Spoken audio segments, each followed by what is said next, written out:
चांद पर जाकर पाकिस्तान सबसे पहले क्या करेगा? पाकिस्तान का पहला सैटेलाइट मिशन गुज़श्ता रोज पाकिस्तानी वक्त के मुताबिक 2:27 पर खला में भेजा गया। चांद पर पाकिस्तान का पहला सैटेलाइट मिशन iCube कमर चीन के हेनान स्पेस लॉन्च साइट से रवाना हुआ।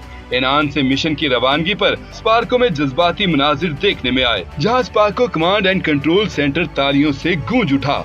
इंस्टीट्यूट ऑफ स्पेस टेक्नोलॉजी के रुकन core committee doctor Khurram Khurshid कहते हैं कि पाकिस्तान का सैटेलाइट मिशन 3 से 6 माह तक चांद के अतराफ चक्कर लगाएगा। सैटेलाइट की मदद से चांद की सतह की मुख्तलिफ तस्वीर ली जाएंगी। उन्होंने कहा कि iCube कमर का डिजाइन और डेवलपमेंट चीन और स्पार्को ने तैयार किया है। पाकिस्तान के पास तहकीक के लिए अपनी सैटेलाइट से ली जाने वाली चांद की तस्वीरें होंगी।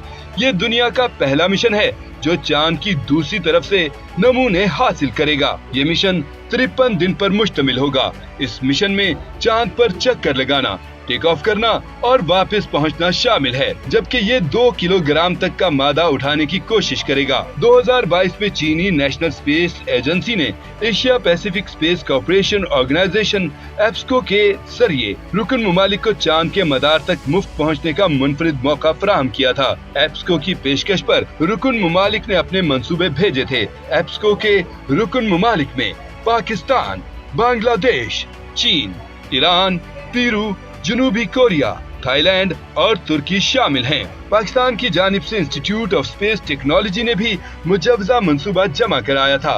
8 ममालिक में से सिर्फ पाकिस्तान के मंसूबे को कबूल किया गया। 2 साल की मेहनत के बाद सैटेलाइट iCube कमर को मुकम्मल किया जा सका।